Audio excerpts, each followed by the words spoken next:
It's really great to be being here. To be here, it feels like a special gathering. Here we're all in a cave together, and I think we probably spend way too much time indoors. But there is a time to come into the cave and to gather for a sacred purpose. And I think, well, I'm using the word sacred purposefully here, because we're not here just to kind of tweak a few systems and to figure out a new way of adding up the numbers and a new way of allocating the numbers and a new way of measuring things. But we're part of a revolution that goes all the way to the bottom, that reaches the deepest level. This one? All right. That reaches the deepest questions that human beings ask themselves. Our civilization has answered those deep questions of who am I, why am I here, who are we as a people, where do we come from, where are we going? We've answered these in a certain way for thousands of years, and these answers are changing now. As the world falls apart and as we enter what Bio was talking about, this time of being lost, this period of darkness. That's what happens when an old mythology falls apart.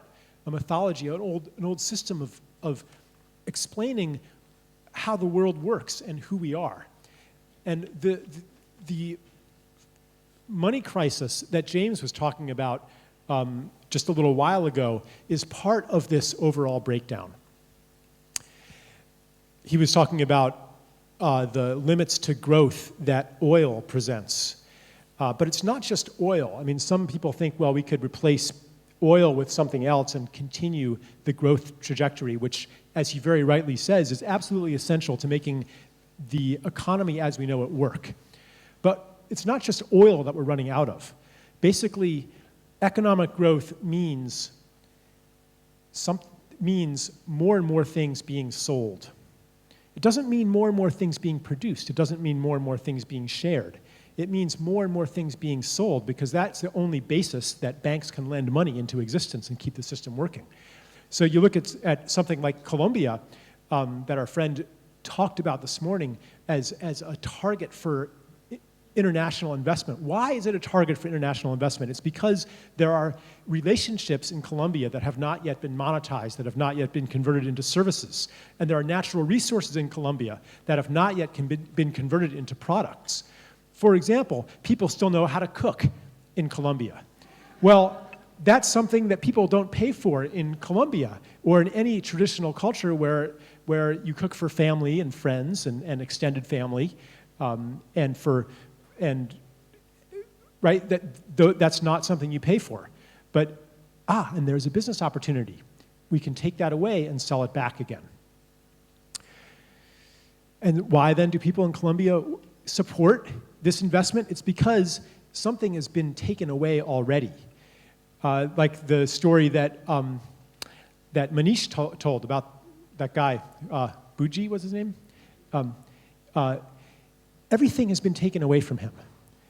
The very basis of survival has been taken away because he has been separated from traditional agricultural knowledge and the knowledge of how to live with the land. That's all been taken away from him.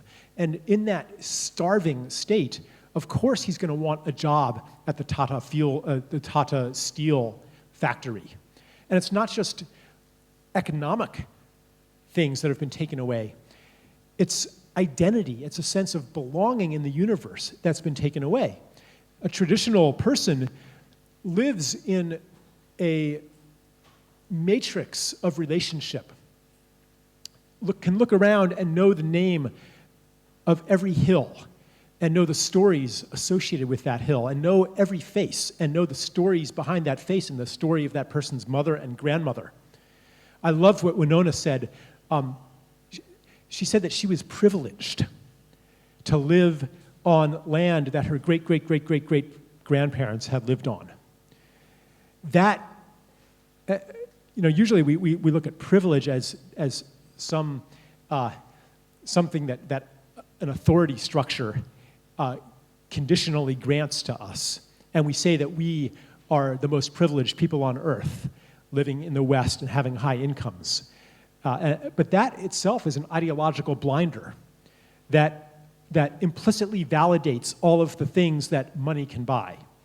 And we have to begin to change our conception of wealth so that it includes the totality of all the relationships that actually make us rich, so that we can look at any bird or any insect and know its sound, and look at any plant and know its smell, and know what kind of soil it grows in, and to know the person who grew our food and who prepared our food, and to sing our own songs again, and to be held in a matrix of stories that tells us who we are.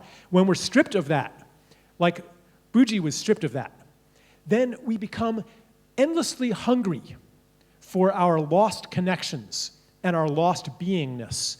It's not just connections, it's our beingness that has been stripped away from us. And so we consume and consume and consume, trying to recover the infinity of who we really are, of the infinity of who we really are, that we've been cut off from. That recovery takes many, many forms. And that's what unites so much of the work that people are doing here. And you sometimes maybe you'll run into somebody, and their work is in reforming the prison system or reforming the education